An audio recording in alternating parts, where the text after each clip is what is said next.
Did you know that your child on an IEP is 2 times more likely than their peers to be punished with suspensions or expulsion? The school to prison pipeline is a process through which students are pushed out of schools and put into prisons. Well, today I'm going to be presenting my part one of my 3-part series on school to prison pipeline. And I want to talk about, just the other day, I was speaking with a parent of a mom of an adult student, well, he's not a student anymore, an adult individual with a disability, adult child with a disability, who's 25 years old, and he is in prison as we speak. He's been in prison for years. Since leaving the school system, he was a student on an IEP, and he went out of the school system and straight into prison. So the school to prison pipeline is a real thing. It happens. Public authorities know about it, education administrators know about it, and our municipal court systems know about it. You know, it's not like, oh, this is our policy, it's school to prison pipeline, and this is what, it's not a written policy, it's an unspoken policy. And the problem is that parents know nothing about it and aren't aware of it. And the sad thing is that mom, what she told me was heartbreaking, because what she said was, if only I had known and learned how to advocate for my son and how to get him the help he needed, so this didn't happen to him. Now his life is destroyed. He's in prison. He has a criminal record, and she has no idea when he's going to get out of prison, which is heartbreaking. And that's just one story. There's just, I'll put it this way. A kiddo on an IEP is twice as likely to be placed in prison or get arrested than a typical neurotypical student. So those are the cold, hard facts. So before I move on with the 3 points I have for you today, please leave your comments below, because I want parents to start this conversation and to so we can empower ourselves and get the information we need so this doesn't happen to your child. Because if your child has any kind of disciplinary problems, and I say disciplinary because the schools look at it as disciplinary, meaning that they have some behavioral issues, which most kids on an IEP do have some kind of behavioral issues. Well, those are the kids that they label the school to prison pipeline category for that student, and those are the red flags. So if your child has any kind of behavioral issues, then this video is for you today. So the school to prison pipeline works like this. First, a child is labeled as special education. So as you know, your child has to be assessed for special education before they go on an IEP. And that assessment will deem them eligible for IEP funding and supports and services. There's 13 categories of IEP eligibility under IDA, the Individuals with Disabilities Education Act, which is federal law. Those 13 categories are ED, which is emotional disturbance, ID, which is intellectually disabled, autism, OHI, which stands for other health impairment, traumatic brain injury, orthopedic impairment, SLD means specific learning disability, SLI means speech and language impairment, multiple disabilities, deaf and blindness, hearing impairment, visual impairment, and deafness. So those are the 13 categories. So if your child's on an IEP, they are labeled under one of those categories as their eligibility for special education services. So the first thing that happens is your child is labeled as a special education student under one of those eligibility criteria. And then if your child has any kind of disciplinary problem, they are placed on an accelerated path of criminalizing special needs students because of the disciplinary policies and practices within schools that put students in contact with law enforcement. And the bottom line is this: the school to prison pipeline is the disproportionate tendency of minors and young adults in special education to become incarcerated because of increasingly harsh school and municipal policies. It's a real unspoken agenda. All law enforcement and educators know about it. I have a friend who is a mom of a student, a young lady on an IEP. She's now going into 12th grade next year, and she's a parole officer. And she works with youth that have been incarcerated and that are on parole. And she knows well aware of the school to prison pipeline. She talks about it all the time. In fact, those are the kids that she works with. So let's dig a little deeper now on how does this happen. So as I just mentioned, they're labeled, so your kid's found eligible, and labeled with that disability eligibility for an IEP. After that, if they show any kind of behavioral issues, the spotlight, this huge spotlight, ends up going on your child, and they're basically targeted, and they're labeled with that disability. They're targeted, they're scrutinized, far above any other general education student. General ed students can get away with murder and not be disciplined, where if a child's on an IEP, they're constantly watched. Every little thing they do, they're taking data on, it's reported, and it goes in their CUME file. And so our kids, they have a spotlight on them, and they're scrutinized with every behavioral incident that occurs. Okay, so that's the first thing that happens. And then, unfortunately, our kids are held accountable to the same disciplinary actions as any other neurotypical kid, and that means suspension and possible expulsion. So there are specific suspension laws. I'm not going to go into those today. I'll do that in part 2 or 3. But there are specific laws and procedural safeguards that protect your child, but your child can still get suspended. They can still get expelled. What that looks like is after a certain amount of suspensions, your child's red flagged, and then they go into what's called the expulsion process, which the legal term for that is a manifestation determination meeting, which is an informal hearing that is called. And the mom or dad goes to this informal hearing, and they decide, are we going to kick out this kid out of school? Are we going to expel them? And most of the time it's, yes, we are. We're going to expel them. And if the parents don't know their parent rights and their child's rights under IDEA and state law, their kid's going to get expelled. And in fact, many times that's when parents do hire me, is when their child is scheduled for a manifestation determination meeting, and I go in and I make sure that does not happen, and I take the steps to hold the school districts accountable to provide the appropriate behavioral interventions that child needs to get better, to learn how to learn in the classroom, to address those behaviors that are impeding their ability to learn, because those behaviors are a direct result of their disability.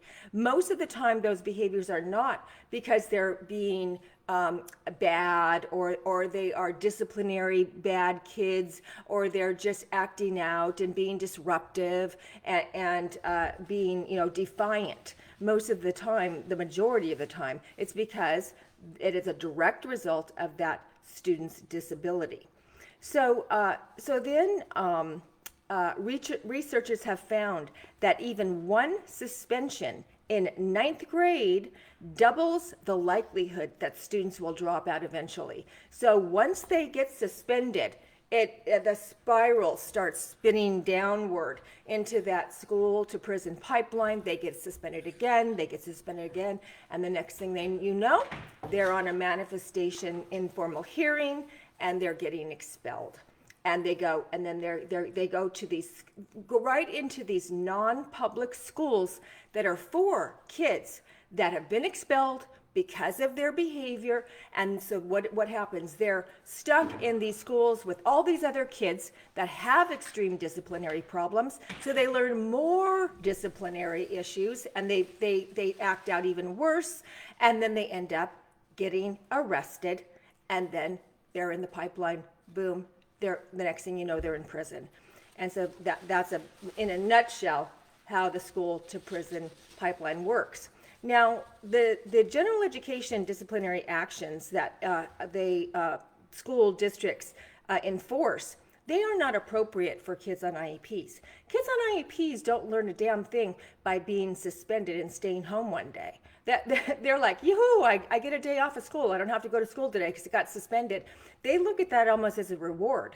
And it only reinforces and motivates them to get suspended again so they can stay home from school again.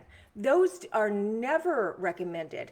Suspensions are never recommended for students on an IEP. That is not how you teach students on an IEP how to learn to have appropriate behavior, or how to replace the behavior with the inappropriate behavior with appropriate behavior, which is the goal to teaching kids how to follow the rules at school and how to not get into trouble and how to learn.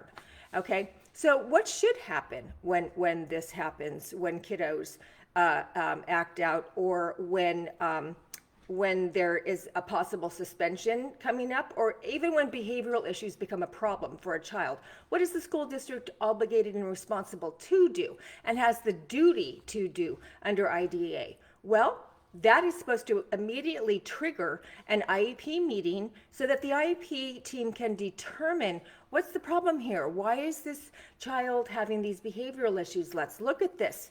And then there are many different things that they can do to intervene and to provide behavioral interventions for a student with behavioral issues, other than suspending them or giving them detention or making them feel bad or label them as a bad kid.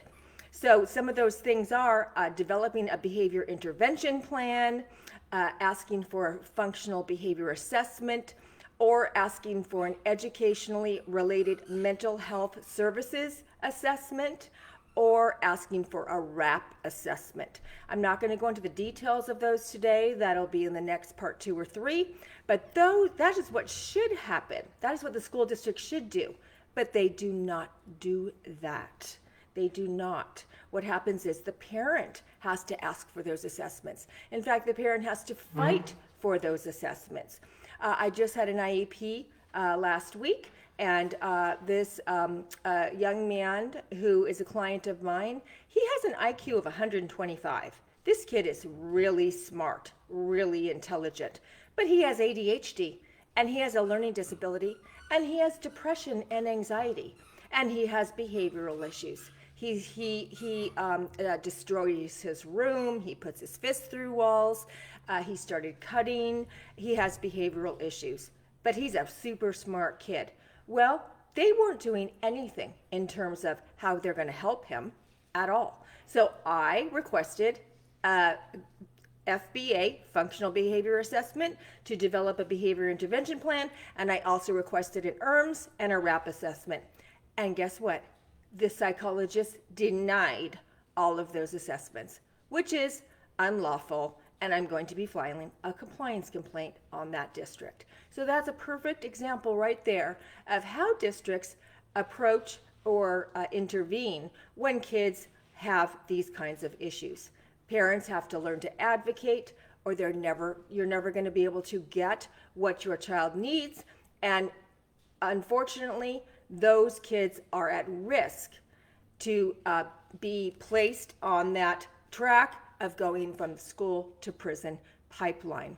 So the bottom line is this, parents, is that we have inadequate resources in public schools.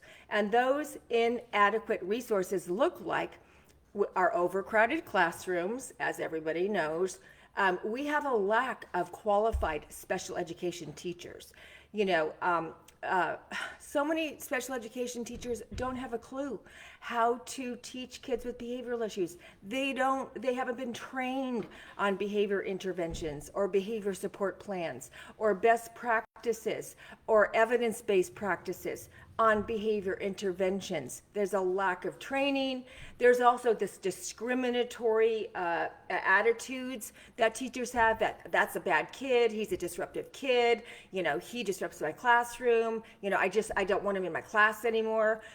There's resistance to teachers when like I'm constantly asking for training. I need this teacher to be trained in evidence-based practices on behavior. Well, they don't want that. They don't want extra training. They don't want extra work. That most teachers, now good teachers, welcome more training, more education, staying up to date with the newest information coming out. But most teachers are very resistant to changing the way they normally do things. Well, this is the way I do it, and I am not going to not discipline this kid. I'm going to discipline this kid the way I discipline every other kid in my class. Well, if you have a behavior intervention plan, then that's not what happens. The behavior intervention plan mandates the way that child is supposed to be provided behavioral intervention. And it's not a punitive disciplinary action. It's a reinforcement, and it's a positive behavioral intervention.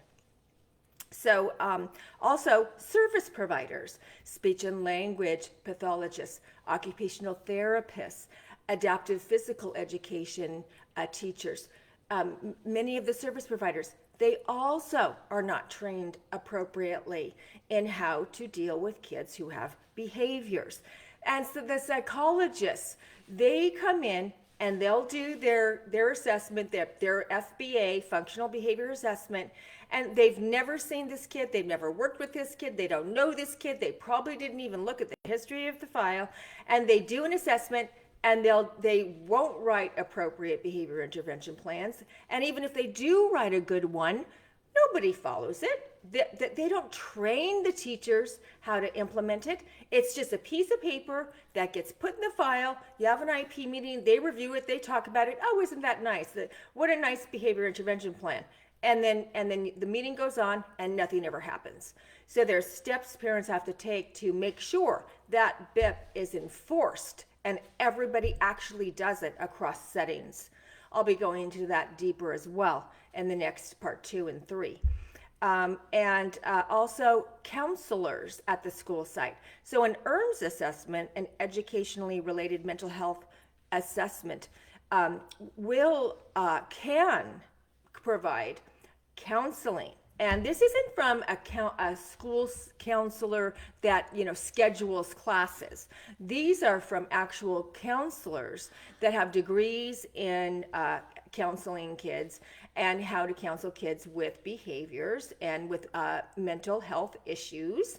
But that is, you have to fight for that to get that. They don't just give it to kids, even though they need it. You have to go through an advocacy process in order to get that. So the outcome is that we have second-rate special ed programs and inappropriate IEPs. And, I don't want to hear the excuse about, oh, we don't have enough money, it's a lack of funding in special ed. That's just not true anymore. We have lots and lots of funding. It's just not utilized properly. It doesn't go to the right places. It's not a lack of funding anymore.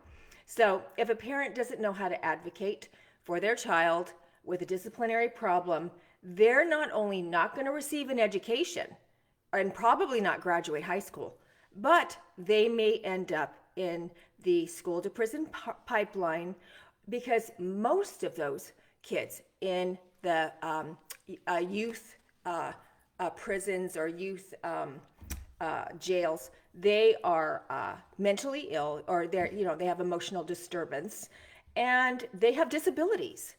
And it's a sad and horrific situation. It's not going away. It's increasing. And that's why I think it's so important to talk about this. And I'm doing a 3-part series. So I hope parents that you learned a lot from this today. And I hope to see you next week Monday at 10 o'clock Pacific time for my next part 2 of the School to Prison Pipeline. I'm Valerie Abrahamian, the IEP Navigator, and I assist and coach and train parents how to get the IEP their child needs to thrive both in school and in life after high school. Thanks, everyone. Take care, and God bless.